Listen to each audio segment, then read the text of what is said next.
যিসকলে ভৱিষ্যতে আটাইতকৈ অধিক সহায় কৰিব। নতুন যুগত মানৱ জাতিৰ ভৱিষ্যতৰ আটাইতকৈ অধিক সহায়ক হৈ উঠিব সেই ব্যক্তিসকল, যিসকলে আধ্যাত্মিক বিৱৰ্তনক মানুহৰ পৰম শক্তি আৰু পৰম প্ৰয়োজন বুলি মানি ল'ব, যি হ'বগৈ বৰ্তমানে আমি দেখা সাধাৰণ ধৰণৰ মানৱ জাতিৰ পৰা অধ্যাত্ম মানৱতালৈ এটা বিৱৰ্তন বা ধৰ্মান্তৰ। ঠিক যেনেকৈ পশু মানৱ প্ৰভূত পৰিমাণে উচ্চ মননধৰ্মী মানৱলৈ পৰিৱৰ্তিত হৈছে। তেওঁলোক কোনো বিশেষ ধৰণৰ মানসিক ধাৰণা বা ধৰ্মমতৰ প্ৰতি তুলনামূলকভাৱে উদাসীন হ'ব। স্বাভাৱিকভাৱে যাৰ যেনে বিশ্বাস, যি যেনে ধাৰণালৈ চলে, তেওঁলোকে তেওঁক সেই অনুসাৰে চলিবলৈ এৰি দিব।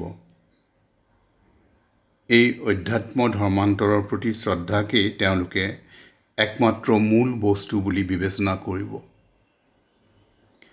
বিশেষকৈ তেওঁলোকে ভুলতো নাভাবিব যে এই পৰিৱৰ্তন আহিব পাৰে কোনো যান্ত্ৰিক বা বাহ্যিক উপায়েৰে। তেওঁলোকে এই কথাটো জানিব আৰু ইয়াক তেওঁলোকে কেতিয়াও পাহৰি নাযাব যে প্ৰতিজন মানুহেই তেওঁৰ অন্তঃচেতনাৰ এই ধৰ্মান্তৰক জীৱন্ত আৰু মূৰ্ত কৰি তুলিব লাগিব, নহ'লে ইয়াক কোনোমতেই বাস্তৱত ৰূপ দিব পৰা নাযাব। এক নতুন সামাজিক সম্প্ৰদায় আৰু এক নতুন জাতি। ধৰ্মীয় বিশ্বাস আৰু মতবাদ যিদৰে হৈ পৰিব গৌণ, সেইদৰে নৈতিক বাধ্যবাধকতা, অনুশাসন, আচাৰ বিচাৰ, ৰীতি নীতিয়েও ইহঁতৰ গুৰুত্ব হেৰুৱাই পেলাব।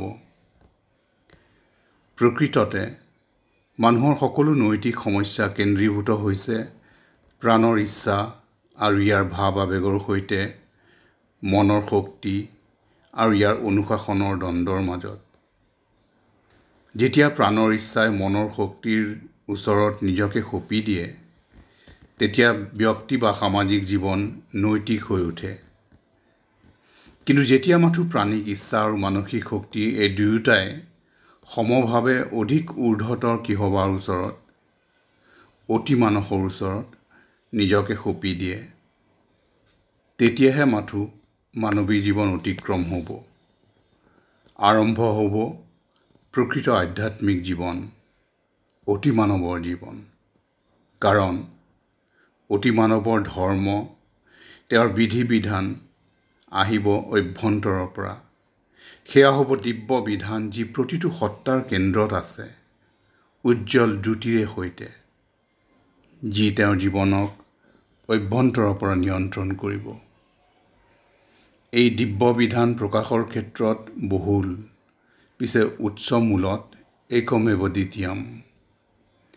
আৰু ইয়াৰ একতাৰ বাবেই এই বিধান হ'ল পৰম শৃংখলা আৰু সামঞ্জস্যৰ ধৰ্ম। এইদৰে ব্যক্তি আৰু অহংকেন্দ্ৰিক গতিবিধি, বিধান আৰু লোকাচাৰৰ দ্বাৰা পৰিচালিত নহৈ সকলো স্বাৰ্থপৰ লক্ষ্য পৰিত্যাগ কৰিব। তেওঁৰ বিধান হ'বগৈ নিখুঁত স্বাৰ্থপৰহীনতা। তেতিয়া এই জগতৰেই হওক নাইবা আন জগতৰেই হওক, ব্যক্তিগত লাভৰ প্ৰত্যাশালৈ কিবা কৰাটো হ'ব অচিন্তনীয় আৰু অসম্ভৱ কথা। কিয়নো তেতিয়া প্ৰতিটো কামেই কৰা হ'ব দিব্য বিধানৰ দ্বাৰা অনুপ্ৰাণিত হৈ, ইয়াৰ প্ৰতি পৰিপূৰ্ণ সহজ সৰল আনন্দময় আনুগত্যৰে, কোনো পুৰস্কাৰ বা ফলৰ আকাংক্ষা নাৰাখি। আৰু এই একাত্মতাৰ মাজতেই অতি মানৱে বিচাৰি পাব তেওঁৰ সামাজিক মানদণ্ড। কিয়নো নিজৰ মাজত দিব্য বিধান আৱিষ্কাৰৰ দ্বাৰা তেওঁ আন প্ৰতিটো সত্তাৰ মাজতো সেই একেই দিব্য বিধানক চিনিব পাৰিব আৰু নিজৰ মাজত ইয়াৰ সৈতে সাযুজ্য লাভ কৰি সকলোৰে মাজত থকা ইয়াৰ অস্তিত্বৰ সৈতেও তেওঁ সাযুজ্য লাভ কৰিব। মাথো মূল সাৰতেই নহয়, পিছে বহি জীৱন আৰু ৰূপৰ মাজতো তেওঁ মাথো এটি মন, প্ৰাণ, বা দেহই হৈ নাথাকিব। তেওঁ হ'বগৈ ইহঁতক অধিকাৰ কৰি থকা মৌন, শান্ত, শাশ্বত পুৰুষ বা আত্মা। আৰু সকলোতে তেওঁ দেখিবলৈ পাব এই পুৰুষ বা আত্মাই কেনেকৈ সমগ্ৰ দেহ মন প্ৰাণক ধাৰণ কৰি, পোষণ কৰি, অধিকাৰ কৰি আছে। এই আত্মাক তেওঁ জ্ঞান কৰিব দিব্য স্ৰষ্টা ৰূপে, সকলো কৰ্মৰ কৰ্তা ৰূপে, সমগ্ৰ অস্তিত্বৰ মাজত এক অদ্বিতীয় ৰূপে। কিয়নো বিশ্বজনীন প্ৰকাশৰ বহু আত্মা হ'ল একেই পৰমাত্মাৰ নানা মুখমণ্ডল মাথো। তেওঁৰ বাবে প্ৰতিটো সত্তাই দিব্য বিশ্বপুৰুষৰ বিশ্বজনীন মুখমণ্ডল বুলি গণ্য হ'ব।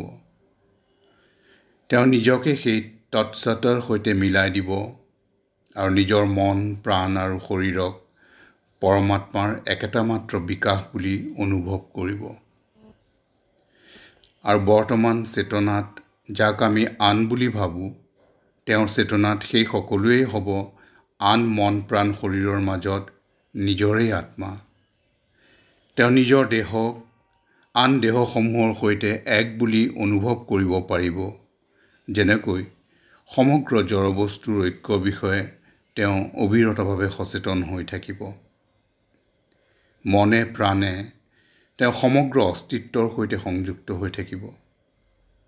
সংক্ষেপে তেওঁ নিজকে সকলোৰে মাজত আৰু সকলোকে নিজৰ মাজত দেখিব আৰু অনুভৱ কৰিব।